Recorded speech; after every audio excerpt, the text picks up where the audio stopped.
Pois bem, nessa situação de abate, o piloto ele verbaliza com o outro piloto, né? Ele intercepta primeiro o rádio do piloto e ele começa a se comunicar. Ele começa a indicar pontos para o outro piloto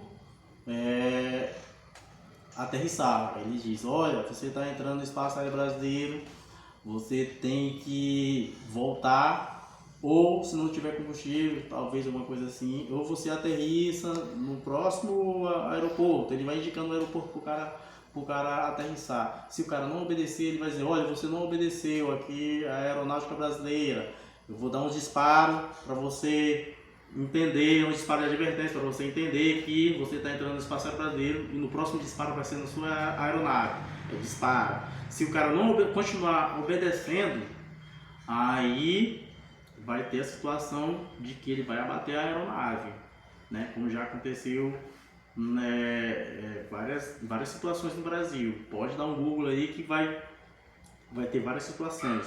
A outra situação é o STF e sua definição sobre o conceito de vida, né? Existem vários casos em que o Estado ele não consegue dizer, ele não consegue resolver essa situação de vida através dos juízes comuns, esses juízes de direito, né? Então, temos aqui o caso das células-tronco embrionárias, né? Que é uma lei de biossegurança, que existiu uma lei de biossegurança que foi sancionada em 2004 e passou a entrar em vigor em 2005, né? Essa lei de biossegurança, ela garantia o estudo das células-troncos embrionárias para fins científicos, né?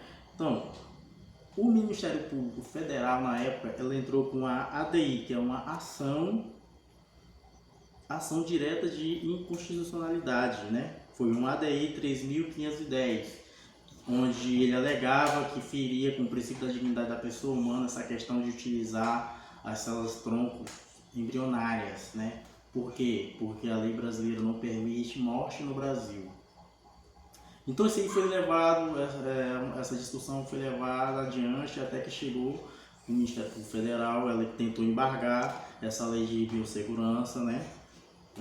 Que foi sancionada, ela foi aprovada e tudo mais, mas ela entrou em vigor só depois que foi analisada essa ADI, que é a ADI 3.510, né? A partir daí começou a se discutir a questão de vida, de como começa a vida, né, no Brasil, nessa Suprema Corte brasileira, que é o STF, né?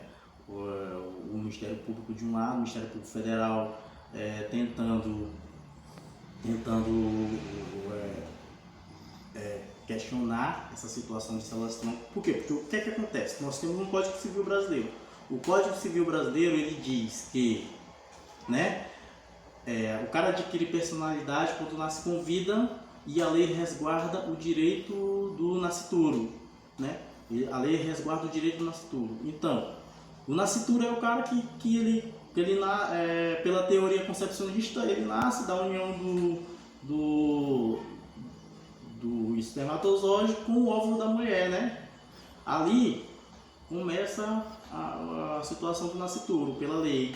Daí, como essa situação de células-troncos estava ocorrendo muito no mundo inteiro, inclusive no Brasil, foi criada essa lei para poder assegurar a situação daqueles casais que estavam utilizando da fertilização in vitro, né? Que é a mesma coisa da concepção, que é a união do espermatozoide e a união do óvulo da mulher, para formar um embrião, né? Que forma um embrião, forma um zigoto, depois do zigoto vai formar um embrião. E é a mesma coisa a situação que a lei teria que resguardar, né? O Ministério Público Federal entrou com essa ação, né? Visando assegurar o princípio da dignidade da pessoa humana, visando assegurar várias situações do Brasil, né? Que garante o princípio da vida. E essa ADI, ela foi vetada pelo STF. Ela foi julgada improcedente pelo STF. O STF alegou que, assim como o cara que ele é caracterizado, a morte dele com morte encefálica, ou seja, morte cerebral, eles viram que a situação